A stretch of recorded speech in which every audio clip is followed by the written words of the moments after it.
Bonjour, je suis ravie de vous retrouver pour cette nouvelle émission.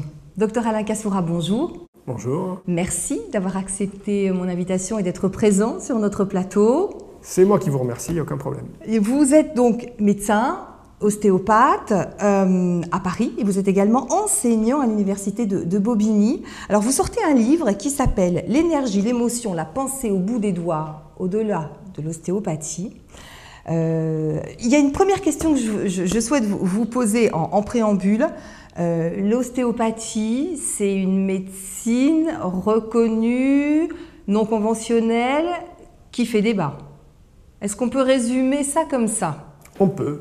Je pense que l'ostéopathie est une médecine qui est mal connue des médecins. Et c'est pour ça aussi que j'ai écrit ce livre, pour la présenter dans tous ses concepts, dans tout son champ d'action. Donc c'est une médecine qui est mal connue des médecins, qui est connue du public, qui est très demandeur d'ostéopathie. Et je pense qu'il est important aujourd'hui de la présenter à la fois comme une science, comme un art et comme une philosophie, telle que l'a défini Still, puisque le père fondateur de l'ostéopathie, Still, la définissait ainsi: c'est à la fois une science, un art et une philosophie. Et de ce point de vue-là, c'est un véritable phénomène sociétal, c'est-à-dire que je pense que l'ostéopathie touche à plusieurs domaines. Et donc c'est une approche qui est assez transversale. Et de ce point de vue-là, ça peut toucher différentes personnes à différents niveaux. Alors, on va y revenir. Il faut juste quand même rappeler que le professeur Bernard Debré a fait une proposition de loi pour mieux encadrer la pratique de l'ostéopathie. Donc voilà, les politiques, bon, Bernard Debré est médecin, on le sait, professeur Bernard Debré, mais ça veut dire que voilà, ça rentre aussi dans le domaine politique parce que ça devient un problème de santé publique. Alors, suite à la loi Kouchner, l'exercice de l'ostéopathie a été reconnu, voilà. Des décrets d'application ont donc été votés, et aujourd'hui, il y a une proposition de loi qui, je pense, est bienvenue. Alors, il y a trois populations d'ostéopathes.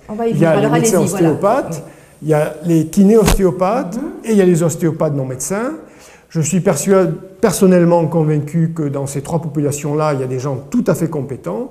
Mais inversement, c'est sûr qu'il y a eu un foisonnement d'écoles suite à l'application des décrets, enfin au vote des décrets, il y a un foisonnement d'écoles, il y a un foisonnement d'étudiants aussi en ostéopathie. Et donc je pense le marché de l'ostéopathie va vite être saturé, et puis il importe de militer pour une ostéopathie de haut niveau. Donc je pense qu'il est important de recadrer tout ça. Alors la façon dont il faut le faire, je ne le sais pas. Je pense qu'il faut le faire avec, en concertant ces trois parties que sont les médecins ostéopathes, les kiné-ostéopathes et les ninis. Et je pense qu'il y a moyen que tout ce monde s'entende bien. J'espère. Docteur Kassoura, vous dites l'apprentissage de l'ostéopathie fut un long et difficile chemin. Le médecin que j'étais eut bien du mal à accepter ces concepts. Là, vous êtes honnête, on préambule dans votre livre. Oui, deuxième page, voilà ce que vous écrivez. Oui, c'est vrai, parce que j'étais donc jeune médecin danseur. Quand j'ai commencé l'ostéopathie, je me suis intéressé à l'ostéopathie par le biais de la danse, parce que tous les danseurs que je connaissais se faisaient traiter par ostéopathie. Ils venaient me voir pour des problèmes que j'étais bien incapable de résoudre. Et puis la danse m'avait aussi appris le mouvement. Et donc je me suis dit, ben voilà, je vais apprendre l'ostéopathie. Et de fait, en fait, je me suis retrouvé dans une pratique qui était à l'opposé de tout ce que j'avais appris. Et donc j'ai dû m'asseoir sur bien des principes.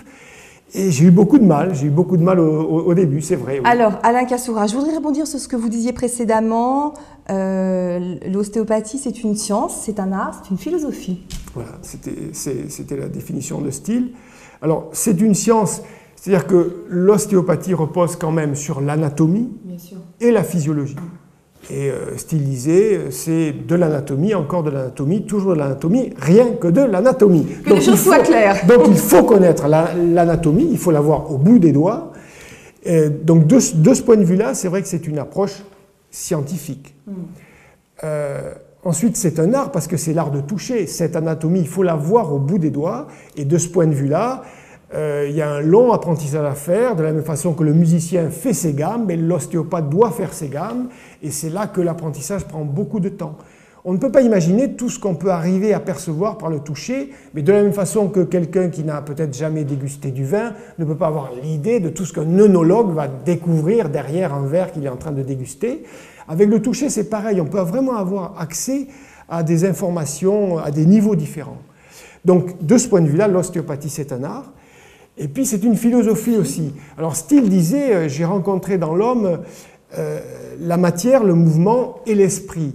Et Steele donc avait cette idée que l'homme avait en lui la possibilité de guérir, que l'homme était une machine, que le créateur, puisqu'il était très croyant, avait fait une machine parfaite, qu'il avait en lui la possibilité de guérir. Et donc Steele appréhendait donc l'homme dans sa globalité, dans toutes ses dimensions. Et de ce point de vue-là, on est obligé de replacer l'individu dans sa dimension physique, dans sa dimension émotionnelle, dans sa dimension mentale. Et par rapport à un symptôme donné, quelqu'un qui a mal au dos par exemple, eh bien, si on considère juste l'appareil locomoteur, on ne va pas se focaliser juste sur l'endroit où il a mal, mais on va être amené à considérer un petit peu l'ensemble.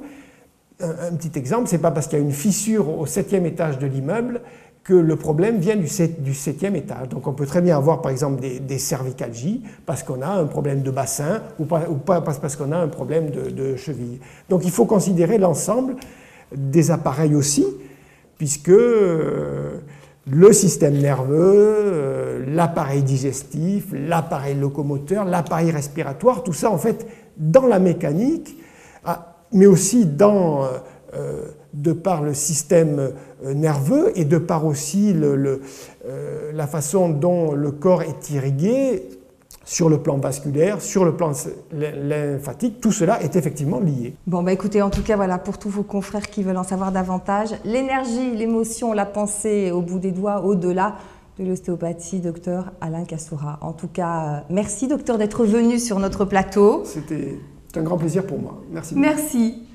Et bien voilà, c'est la fin de cette émission. Merci de l'avoir suivi. À la semaine prochaine.